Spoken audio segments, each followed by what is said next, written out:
ఇప్పుడెందుకు రాగం తీస్తావు? డాన్స్ చేసినప్పుడు తెలియలేదా? అది చేయలేదంటే కొత్తగా వచ్చాడే డ్రిల్ మాస్టర్ ఆడు చేయించాడంట. అవునే చిట్టి, కుర్రాడు బాగుంటారా? నోరు మూసుకోమను. సర్లే, కాపురం పెడతాను, గౌను పైకెత్తు. ఏంటో బ్యాడ్ లాంగ్వేజ్. ఎలా భరించాడే మా తాత నిన్ను. అందుకేగా పోయాడు. ఈ పెయిన్ కిల్లర్ వేసుకో, రిలీఫ్ గా ఉంటుంది. మరి ఈ వేడి నీళ్ళు ఎందుకు తగలెట్టానే? నా నెత్తిని పోసుకోవడానికా? ఎలా భరించాడే మా తాత నీ కోపాన్ని. అందుకేగా పోయాడు. 2 సార్లు పేడా. నువ్వు ఎన్నిసార్లు అడిగితే అన్నిసార్లు పోతాడు. పడుకో, నీళ్ళు చల్లారిపోతున్నాయి. ఈ సీన్ మీ నాన్న చూశాడనుకో, ఆ డ్రిల్ మాస్టర్ చేత డాన్స్ చేయిస్తాడు.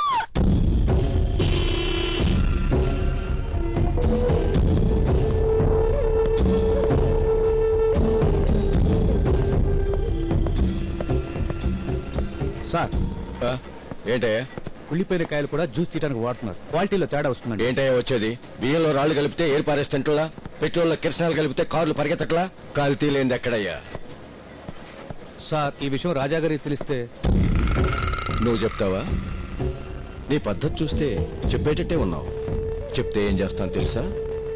పళ్ళు వెళ్లే గొట్టంలోకి నిన్ను కూడా తోస్తా. రుచి వెరైటీగా ఉందని ఎగబడి కొంటారు జ్యూస్ని.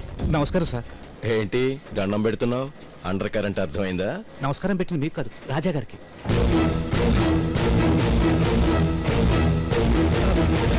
బావా, ఇంతకు ముందు ఎంతమందిని గొట్టాల ద్వారా పంపావు? అబ్బే ఏం లేదు, ఊరికే బెదిరిద్దామని. ఈరోజు ఎన్ని కాయలు జ్యూస్ తీశారు? 1,00,000 కాయలండి. ఆ డబ్బంతా ఆయన అకౌంట్ లో డిపాజిట్ చేసి జ్యూస్ మొత్తం ఇంటికి పంపండి. ఫ్యామిలీతో వెరైటీగా తాగుతాడు. బావా, షడప్! ఇది వ్యాపారం. దేశ విదేశాల్లో మన కంపెనీకి మంచి పేరుంది. ఫుడ్ విల్ పోగొట్టుకుంటే 1 లీటర్ జ్యూస్ కూడా అమ్మలేం. 1,00,000 కాయలు 4 కాయలు. పిందెడు పాలలో 1 విషం చుక్క కలుపుతాను. అవుతావా? నువ్వు తల ఉంచుకుంటే పర్వాలేదు, నన్ను తల దించుకునేలా చేయకు.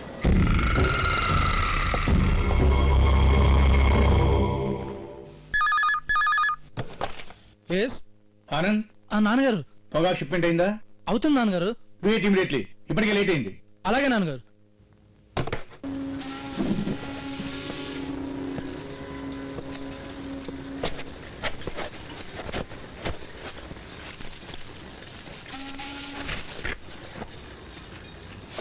సారీ సార్, ఇది ఎక్స్పోర్ట్ క్వాలిటీ కాదు. లాస్ట్ మంత్ వెళ్లాల్సింది, చిన్న పొరపాటు వల్ల షిప్మెంట్ లేట్ అయింది. ఈ ఒక్కసారికి చూసి చూడనట్టు పోనివ్వండి సార్. ఫార్మాలిటీస్ ఏమైనా ఉంటే. ఫార్మాలిటీ సార్, ఈ టొబాకో మీరు ఏ కంట్రీకి పంపిస్తున్నారో తెలుసా? చైనాకి. ఇంతకు ముందు ఒక ఆఫీసర్ ఇలాగే ఫార్మాలిటీస్ లొంగిపోయాడని చైనాలో ఉరి తీశారు.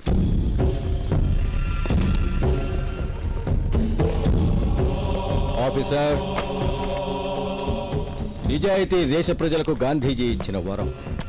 విచిత్రం ఏమిటంటే నిజాయితీ గలవాళ్ళు ఈ దేశంలో మర్డర్ అవ్వటం శాపం అయ్యా. అంటే నన్ను మర్డర్ చేస్తారా? సుబ్బారావు అని నీలాగే సిన్సియర్ గా ఉండేవాడు. అప్పుడు నేను పొద్దుటూరులో వ్యాపారం చేసేవాడిని. కడపొచ్చేపటికి అయిపోయాడు. యాక్సిడెంట్. కంగారు పడి స్టోరీ అడగద్దు, అండర్ కరెంట్ అర్థం చేసుకో. కథలకు కహానీలకు భయపడే మనిషిని కాదు నేను.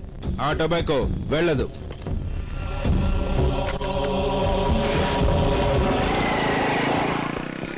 ఇప్పుడు ఎలా మావయ్య? నా అశ్రద్ధలో ఇలా జరిగిందంటే నాన్న నన్ను చంపేస్తాడు. ఎలాగోలా క్వాలిటీ కంట్రోల్ తో సంతకం పెట్టించు. బావా, ఊరికే కంగారు పడకు. ఈ ఫరాలు నాకి.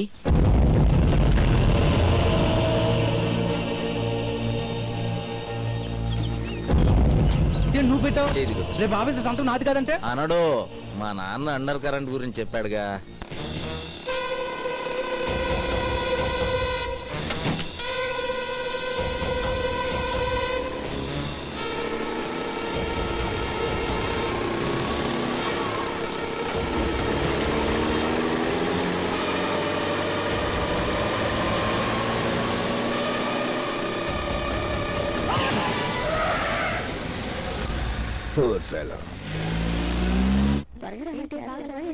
తొందరగా తినండి, కబుర్ల తర్వాత.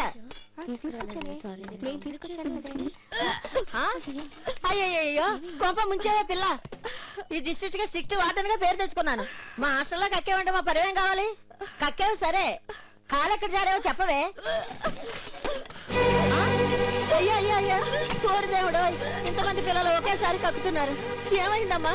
ఫుడ్ పాయిజన్ అయినట్టుంది మేడం. ఆసుపత్రి ఫోన్ చేసి అంబులెన్స్ పిలిపించాలి. సుజాత, పిల్లలందరినీ జాగ్రత్తగా చూసుకొని నేను ఇప్పుడే వస్తాను.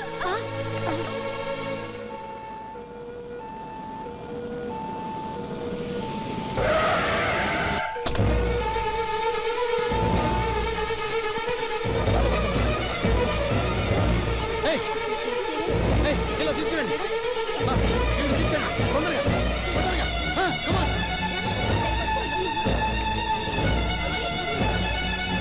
తొందరగా తీసుకెళ్ళండి, come on. తొందరగా.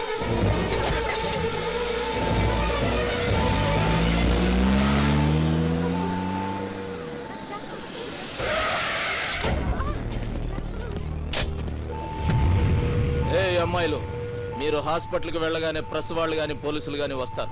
ఇలా హాస్టల్లో ఫుడ్ తినే వాంతులు చేసుకున్నామని ఎవరైనా చెప్పారో హాస్టల్లో ఉండరు. జాగ్రత్త. నా రిపోర్ట్ నేను చేయొచ్చా? ఎవరు నువ్వు? కొత్త పీడి గారు బాబు, స్టేట్ ఫస్ట్. హాస్టల్ విషయంలో ఇతనికేంటి సంబంధం? ఆయన డిప్యూటీ వార్డెన్ కూడా బాబు. ఎవడిచ్చాడు అతనికి ఆ ఉద్యోగం? రేపే తీయించేస్తా. నా సంగతి తర్వాత, ముందు నీ సంగతి చూసుకో.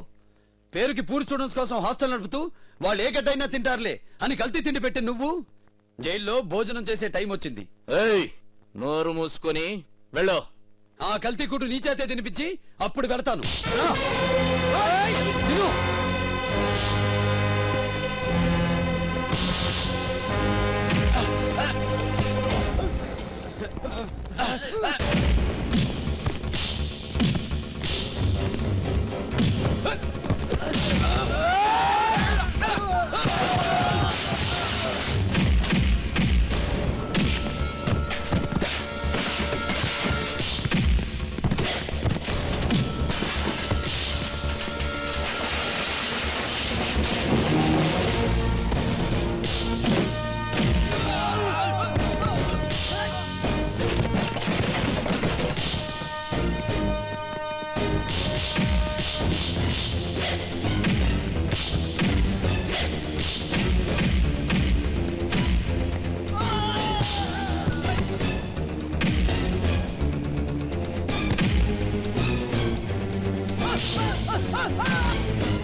Long ago, not so long ago జరిగిన హిస్టరీ లాంటిది నిన్న మన కాలేజీలోనూ జరిగింది. హిస్టరీనా?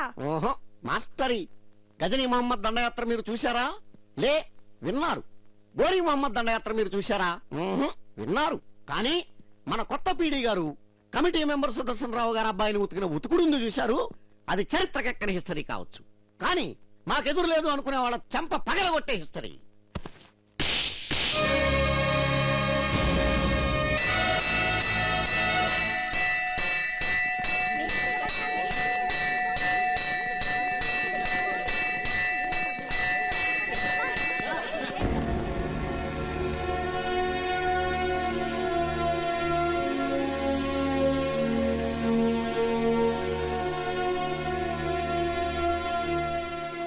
ఈ 3 రంగుల జెండా కింద కాలేజీ స్థాపించిన రోజున జనవరి 26న, ఆగస్టు 15న మనం అసెంబ్లీ అయి ఉత్సవాలు జరుపుకుంటాం. కానీ ఈ రోజు ఇక్కడ ఎందుకు అసెంబ్లీ అవ్వాల్సి వచ్చింది? గురు బ్రహ్మ గురు విష్ణు గురుదేవో మహేశ్వర గురు సాక్షాత్ పరబ్రహ్మ తస్మై శ్రీ గురవే నమః అన్న వేదభూమి మనది. గురువుని తండ్రిగా, దైవంగా భావించే ఈ కర్మభూమిలో ఒక గురువుని ఒక విద్యార్థిని చెంప మీద కొట్టి అవమానించింది. ఆ విద్యార్థిని ఎవరో తెలుసా? మిస్ సురేఖ. ఇప్పుడు మీ అందరి సమక్షంలో మన హిస్టరీ మాస్టర్ గారికి క్షమాపణ చెబుతుంది. మైక్ దగ్గరికి వెళ్ళి సారీ చెప్పు. సారీ చెప్పాల్సి వస్తే హిస్టరీ మాస్టర్ రెండో చంప కూడా పగల కొడతాను. మాస్టారు, క్లాస్ లో సురేఖ ఏం చేసిందో స్టూడెంట్స్ అంతా చూస్తుండగా మీరు అదే పని చెయ్యండి.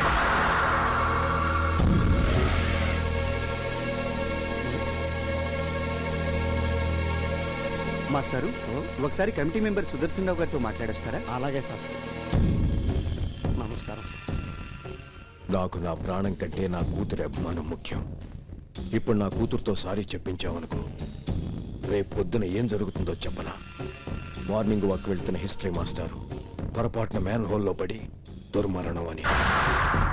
అప్పుడు ఇలాగే కాలేజీ అసెంబ్లీ సమావేశం అవుతుంది. నా కూతురుని చావుకి సంతాపంగా 2 నిమిషాలు మౌనం పాటిస్తుంది. అండర్ కరెంట్ అర్థమైందిగా? అర్థమైంది సార్. నీకు అర్థమైతే చాలదు, వాళ్ళకి అర్థమయ్యేలా మైక్లో చెప్పు. అలాగే సార్. నేను సురేఖ తండ్రి గారితో మాట్లాడాను. ఆయన కమిటీ మీటింగ్ లో నాకు న్యాయం చేస్తానన్నారు. దానికి నేను అంగీకరించాను. మీరందరూ క్లాసుకు వెళ్ళండి.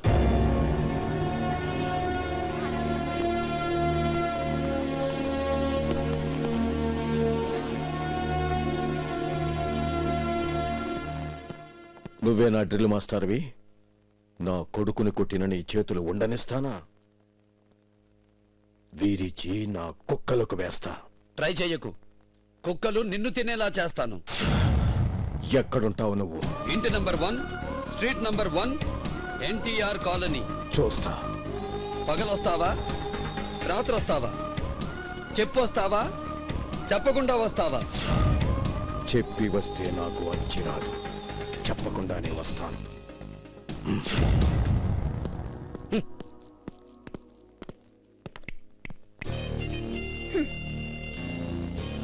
చూసావుగా మా పవర్. నాతో అనవసరంగా పెట్టుకున్నావు. ఈ కాలేజ్ కట్టించింది ఎవరో తెలుసా? మా తాతయ్య. నేను తలుచుకుంటే నీతోనే క్షమాపణ చెప్పించగలను. Mind it. ఈ కాలేజీ కట్టించింది మీ తాతయ్య కావచ్చు, కానీ ఇందులో ఉన్న సరస్వతి మీ అమ్మమ్మ కాదు. Mind it.